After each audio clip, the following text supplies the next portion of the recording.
Subscribe करिए hi-fi study channel को, bell icon को प्रेस कीजिए लेटेस्ट वीडियो अपडेट सबसे पहले पाने के लिए। हेलो फ्रेंड्स, एक बार फिर से आप सभी का बहुत बहुत स्वागत करता हूं आपके अपने चैनल हाईफाई स्टडी पे। दोस्तों, आज की जो वीडियो है वो आप सभी के लिए बेहद इंपॉर्टेंट होने वाली है, क्योंकि आज मैं आप सभी को बताने वाला हूं वर्तमान भारतीय समाज एवं प्रारंभिक शिक्षा का। ठीक है, वर्तमान भारतीय समाज एवं प्रारंभिक शिक्षा यानी कि वर्तमान भारतीय समाज सबसे पहला ये आपका टॉपिक हो जाता है, और दूसरा जो हमारा खंड खा में आता है वो आता है प्रारंभिक शिक्षा। ओके, प्रारंभिक शिक्षा। तो यहाँ पर सबसे पहले हम लोग देखेंगे प्रारंभिक शिक्षा। जो हमारा फर्स्ट बनता है वो बनता है प्रारंभिक शिक्षा, यानी खंड का में होता है प्रारंभिक शिक्षा। तो यहाँ पर हमारा जो पहला चैप्टर बनता है साथियों, वो बनता है शिक्षा का अर्थ, महत्व तथा उद्देश्य। ठीक है, शिक्षा का अर्थ, महत्व तथा उद्देश्य। ठीक है, यानी meaning, importance and purpose of education, यानी शिक्षा का अर्थ। सबसे पहले हम लोग पढ़ेंगे यहाँ पर शिक्षा का अर्थ क्या होता है। ओके, तो यहाँ पर देखते हैं शिक्षा का अर्थ, मीनिंग ऑफ एजुकेशन जो होते हैं, यानी शिक्षा को सामान्यतः जिस अर्थ में प्रयुक्त किया जाता है वह शिक्षा के सीमित अर्थ को अभिव्यक्त करता है, और इस सामान्य प्रयोग में शिक्षा का अर्थ विद्यालयी, महाविद्यालयी, विश्वविद्यालयी, औपचारिक शिक्षा तक सीमित है। परंतु शिक्षा, सभी साथी ध्यान देंगे, परंतु शिक्षा इन औपचारिकताओं में आबद्ध नहीं है। शिक्षा को आजीवन चलने वाली प्रक्रिया जो जन्म से मृत्यु तक चलती है। वरन भारतीय अवधारणा के अनुसार तो शिशु माता के गर्भ से ही सीखना प्रारंभ कर देता है। अभिमन्यु इसका उदाहरण है। अभिमन्यु जो था वो अपनी माता की कुख से ही, गर्भ से ही उसने सीखना प्रारंभ कर दिया था, कि उसने चक्रव्यूह तोड़ने की कला अपने माता के गर्भ में रहते हुए सीख ली थी, और आवश्यकता पड़ने पर उसका उपयोग किया भी उन्होंने। ओके, उसके बाद हमारा जो नेक्स्ट आता है वो आता है साथियों कि शिक्षा का व्युत्पत्ति परक। ठीक है, अर्थ।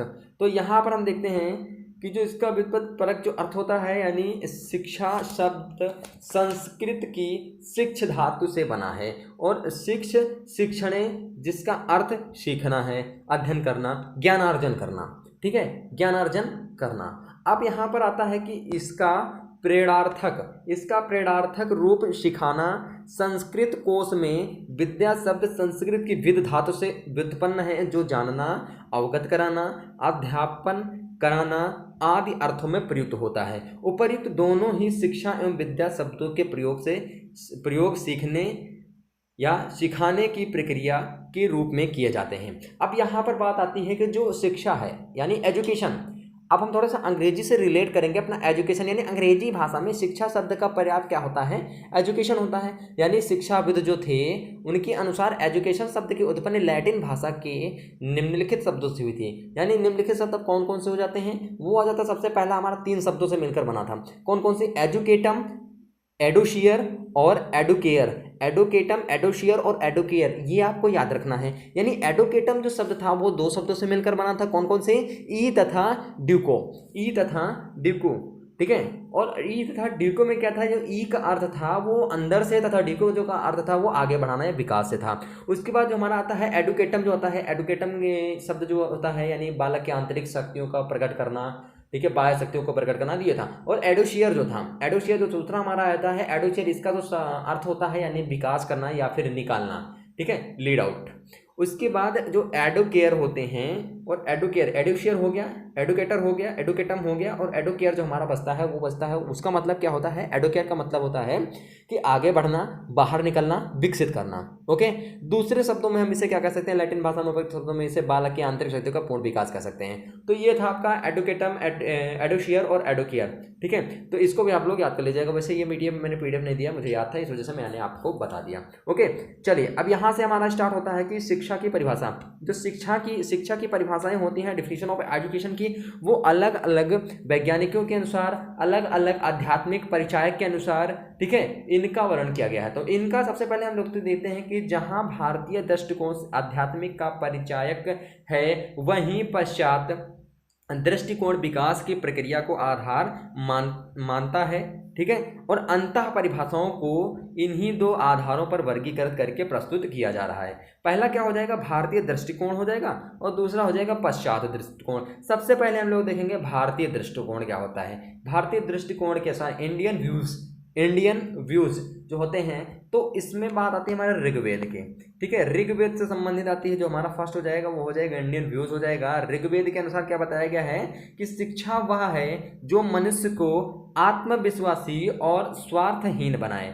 इंग्लिश में दिया गया, वैसे मुझे इंग्लिश आती नहीं है, इस वजह से मैं इंग्लिश नहीं पढ़ सकता। ये ओके, पढ़ सकता हूँ लेकिन इंग्लिश मुझे उतना अच्छे से नहीं आती है, प्रोनाउंसिएशन जो होता है मेरा अच्छे से नहीं हो पाता है, इस वजह से मैं इसको नहीं पढ़ रहा हूँ। ठीक है, तो यहाँ पर ऋग्वेद के अनुसार हो जाएगा। देन यहाँ पर बात आती है हमारी, अब देखिए बात करने के लिए जो बातचीत वाली इंग्लिश होती है उसको तो मैं कर लेता हूँ। ठीक है, बातचीत आप मुझे इंग्लिश टू इंग्लिश बात करिए, मैं कर लूँगा बात, लेकिन बट मुझे पढ़ने को मत कहिए। मैं इंग्लिश से बहुत दूर भागता हूँ मैं।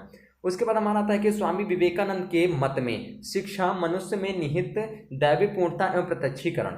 ठीक है, ये किसने कहा था? स्वामी विवेकानंद के मत में। ये जितनी भी परिभाषाएं मैं बता रहा हूँ, शिक्षा की परिभाषाएं बता रहा हूँ। ठीक है, एजुकेशन की परिभाषाएं बता रहा हूँ मैं यहाँ अपना डेफिनेशंस ऑफ एजुकेशन। उसके बाद जो फर्स्ट आता है हमारा वो भारतीय दृष्टिकोण के हिसाब से बता रहा हूँ। जितने भी इसमें भारतीय दृष्टिकोण है, यानी भारतीय दृष्टिकोण का मतलब होता है जो भारत के हिसाब से हैं। जैसे भारत के जो हमारे महान आदमी थे, महान थे, उनके हिसाब से महात्मा गांधी हो गए, रविंद्रनाथ टैगोर हो गए, अरविंद हो गए और स्वामी विवेकानंद हो गए, और ऋग्वेद के अनुसार। ठीक है, ये हो गया भारतीय दृष्टिकोण से, इंडियन व्यूज के हिसाब से। और जो पश्चात्य व्यूज थे, यानी वेस्टर्न जो थे, उनके व्यूज के हिसाब से मैं अभी आपको बताऊंगा कि फ्रोबेल, कांत ने क्या कहा था, सुकरात ने क्या कहा था, इनके हिसाब से भी अभी आपको बताऊंगा इसी वीडियो में। ठीक है, वीडियो बहुत ज़्यादा इंटरेस्टिंग होने वाली है, लास्ट तक देखिएगा। और वीडियो की पीडीएफ आपको टेलीग्राम पे मिल जाएगी, सभी साथी उसको जाके डाउनलोड कर लेंगे। अब यहाँ पर बात आती है सेकंड नंबर हमारा अरविंद के अनुसार क्या होता है। शिक्षा का कार्य आत्मा को जो कुछ उसमें है विकसित करने में सहायता देना है। ओके, ये किसने कहा था? अरविंद ने कहा था। जो साथी इंग्लिश में समझते हैं तो वो इंग्लिश में समझ लेंगे। ओके, अब यहाँ पर बात आती है हमारी कि महात्मा गांधी के अनुसार क्या था। तो शिक्षा से मेरा अभिप्राय है बालक तथा मनुष्य के शरीर, मन तथा आत्मा में निहित सर्वश्रेष्ठ को प्रकाश में लाना। ये हो जाएगा महात्मा गांधी का। नेक्स्ट आ जाएगा हमारा रविंद्रनाथ टैगोर के अनुसार क्या बताया गया। शिक्षा का अर्थ मस्तिष्क को इस योग्य बनाना कि सत्य की खोज कर सके और उस तथ्य को अपना बनाते हुए उसको व्यक्त कर दे। इसकी इंग्लिश में परिभाषा दी गई है। इसको इंग्लिश में क्या कहा था उन्होंने, रविंद्रनाथ टैगोर ने, ये पढ़ लीजिएगा आप लोग। नेक्स्ट आता है हमारा पश्चात वेस्टर्न व्यूज के हिसाब से उन्होंने क्या बताया था। सुकरात के अनुसार सबसे पहले देख लेते हैं हम लोग। सुकरात के अनुसार बताया गया है शिक्षा का अर्थ प्रत्येक मनुष्य के मस्तिष्क में अदृश्य रूप से विद्यमान संसार के सर्वमान्य विचारों को प्रकाश में लाना है। ठीक है, किसने कहा था? सुकरात ने कहा था। उसके बाद फ्रोबेल के अनुसार क्या बताया गया, ये भी देख लेते हैं हम लोग। फ्रोबेल के अनुसार बताया गया शिक्षा वह प्रक्रिया है जिसमें या जिसके द्वारा बालक की जन्मजात शक्तियां बाहर प्रकट होती हैं। जो जन्मजात शक्तियां होती हैं वो बाहर प्रकट होती हैं। फ्रोबेल के अनुसार हो गया ये। नेक्स्ट हमारा आता है कि कांट के अनुसार क्या बताया गया है कि शिक्षा व्यक्ति की उस पूर्णता का विकास है। शिक्षा व्यक्ति की उस पूर्णता का विकास है जिसकी उसमें क्षमता होती है। कांत के अनुसार हो गया। उसके बाद होता है हमारा कि बासिंग के मत में क्या बताया गया। बासिंग के मत में बताया गया शिक्षा का कार्य व्यक्ति को वातावरण के साथ उस सीमा तक समायोजन कराना है जिससे व्यक्ति तथा समाज दोनों के लिए अस्थायी संतोष प्राप्त हो सके। साथ में साथियों मैं आपको बता दूं कि अगर यहाँ पर पूछ लिया जाता है कि बॉशिंग के अनुसार या बटलर के अनुसार, कांट के अनुसार, फ्रोबेल के, अगर इनके अलग अलग के हिसाब से पूछा जाता है कि भाई साहब आप शिक्षा की परिभाषा सुकरात के अनुसार बताइए, तो यहाँ पर आपको सुकरात वाली ही लिखना है, कांट वाली नहीं लिखना है, फ्रोबेल वाली नहीं लिखना है। ठीक है, अगर पूछ जाता है कि ऋग्वेद के अनुसार बताइए तो ऋग्वेद वाली यानी इंडियन व्यूज के हिसाब से लिखना है। अरविंद के हिसाब से आ गया तो अरविंद वाली लिखना है परिभाषा। लेकिन अगर सिंपली पूछ जाता है कि सिर्फ और सिर्फ शिक्षा की परिभाषा आप बताइए, तो आप इनमें से जिसकी आपको आसान लगे उसकी रट लीजिए और आप लिख दीजिएगा। आपका एक भी नंबर नहीं कट होगा यहाँ से। ठीक है, लेकिन अगर पर्टिकुलर व्यक्ति के ऊपर पूछ जाता है तब आपको पर्टिकुलर व्यक्ति के ऊपर ही लिखना होगा। ठीक है, ये बात मेरी ध्यान रखना। और सभी साथी से गुजारिश है कि पीडीएफ लेके शिक्षा की जो परिभाषाएं हैं इसको आप लोग जरूर से जरूर याद कर लीजिएगा। अगर आप इसको याद कर लेते हैं तब आपके लिए सेकंड सेमेस्टर आसान हो जाएगा। आपको पता ये भी होगा कि सेकंड सेमेस्टर जो हमारा है वो फर्स्ट सेमेस्टर से अधिक कठिन है, अधिक टफ है। ठीक है, ये आप लोग ध्यान रखिएगा, दिमाग में एक कोने में इसको बैठा लीजिए और पढ़ते समय आप इसको ज़रूर सोचिए। ये मत सोचिए कि नहीं पढ़ रहे हैं तो चलिए ठीक है बहुत आसान है यार, फर्स्ट सेमेस्टर जैसा था वैसा ही होगा। नहीं, बिल्कुल भी नहीं है, फर्स्ट सेमेस्टर से ज़्यादा कठिन है। अभी जो 9 बजे वाली क्लास थी आपकी हिस्ट्री में, बहुत सारे स्टूडेंट को ऊपर ऊपर गया होगा, सर के ऊपर ऊपर गया होगा, कुछ समझ नहीं आया होगा। और याद तो दूर ही रखिए, जब समझ नहीं आएगा तो याद कैसे होगा, याद तो दूर ही रख दीजिए, बिल्कुल भी नहीं रट सकते उस सब्जेक्ट को आप लोग, जो सब्जेक्ट है वो। ठीक है, उसमें भूगोल जब आएगा तो भूगोल को आप लोग थोड़ा सा याद कर लोगे, लेकिन यो तो बिल्कुल नहीं, हिस्ट्री तो बिल्कुल नहीं रटी जाती है, उसको समझना पड़ता है भाई साहब। ठीक है, अब यहाँ पर आती है बासिंग के मत के अनुसार। ठीक है, अब यहाँ पर हम लोग कर लेते हैं बटलर के मत में, यानी शिक्षा प्रजाति की आध्यात्मिक संपत्ति के साथ व्यक्ति का क्रमिक सामंजस्य है। ठीक है, ये किसने कहा था? बटलर ने कहा था। ब्राउन के अनुसार क्या था? शिक्षा चैतन्य रूप से एक नियंत्रित प्रक्रिया है जिसके द्वारा व्यक्ति के व्यवहार में परिवर्तन किए जाते हैं तथा व्यक्ति के द्वारा समूह में। ओके, ये कितना कहा था? ब्राउन के अनुसार था ये।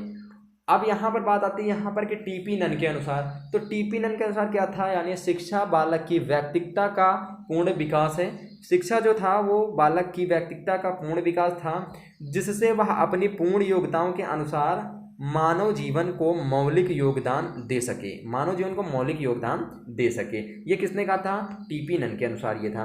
अब हमारा आता है जॉन के अनुसार। जॉन के अनुसार क्या? जॉन डीवी, यानी इनका नाम पूरा नाम क्या था? John Dewey group. John Dewey के अनुसार यानी शिक्षा व्यक्ति की उन सब शक्तियों का विकास है, शिक्षा व्यक्ति की उन सब शक्तियों का विकास है जिनसे वह अपने वातावरण पर अधिकार प्राप्त कर सके और अपनी भावी आशाओं को पूर्ण कर सके। ठीक है, तो ये पर्टिकुलर वीडियो मेरा इस वजह से शिक्षा की परिभाषा के ऊपर, क्योंकि शिक्षा की परिभाषा आप के में जरूर पूछा जाता है, इसको आप लोग जरूर याद कर लीजिएगा। सभी साथी ध्यान देंगे ना, इसको आप लोग रट ही लीजिएगा, बिल्कुल भी ये याद होना चाहिए। सभी साथी ध्यान देंगे, ये याद होना चाहिए। पीडीएफ आपको हाई-फाई स्टडी 94 पर मिल जाएगी। टेलीग्राम एप्लीकेशन डाउनलोड करके आप लोग सर्च करिए, वहाँ पर आपको मिल जाएगी। और सभी साथी इसको जरूर याद कर लेंगे, इसको जरूर याद कर लेंगे। अगर एक बार याद हो गया तो यह मान के चलिए पूरा साल इसी से संबंधित बहुत सारे क्वेश्चन बनते हैं, बहुत सारे यहाँ पे बहुविकल्पी क्वेश्चन बनते हैं, तो वो आपके क्लियर होते रहेंगे। ठीक है, तो आज की वीडियो में मैं सिर्फ आप सभी के लिए लेकर के आया था शिक्षा की परिभाषा, सिर्फ और सिर्फ शिक्षा की परिभाषा। मैं इसके आगे और पढ़ा सकता था, जैसे इसके आपका आता है शिक्षा की अवधारणा आता है। अवधारणा में संकुचित अवधारणा, 3 प्रकार की अवधारणाएं होती हैं, ये आप लोग ध्यान रखिएगा। 3 प्रकार की, संकुचित अवधारणा, व्यापक अवधारणा और वास्तविक अवधारणा, ये भी मैं आपको पढ़ा सकता था। शिक्षा संकुचित अवधारणा के अंतर्गत जैसे हमारे आते हैं कौन से हैं? जीएस मैकेंजी आते हैं, थॉमसन आते हैं और आपके ड्रेवर आते हैं, प्रोफेसर ड्रेवर आते हैं। और शिक्षा की व्यापक अवधारणा के अंतर्गत भी आते हैं कुछ लोग, तो प्रोफेसर जैसे डम्बिल हो गए। ठीक है, तो इस वजह से मैंने इसको नहीं पढ़ाया है, क्योंकि मैं सिर्फ चाहता हूँ ये कि शिक्षा की परिभाषा आपको सबसे पहले याद होनी चाहिए। सबसे पहले आपको शिक्षा की परिभाषा याद होनी। ठीक है, सभी साथी शिक्षा की परिभाषा याद कर लेंगे। तो आज के वीडियो में बस इतना था, मिलते हैं फिर से साथियों नेक्स्ट वीडियो के साथ। तैयारी आप लोग अपनी अच्छे से करिएगा, समझ के पढ़िएगा, क्योंकि सेकंड सेमेस्टर जो है वो फर्स्ट सेमेस्टर से ज़्यादा टफ है। ओके, तब तक ध्यान रखो। जय हिंद, जय भारत। मिलते हैं फिर नेक्स्ट वीडियो के साथ।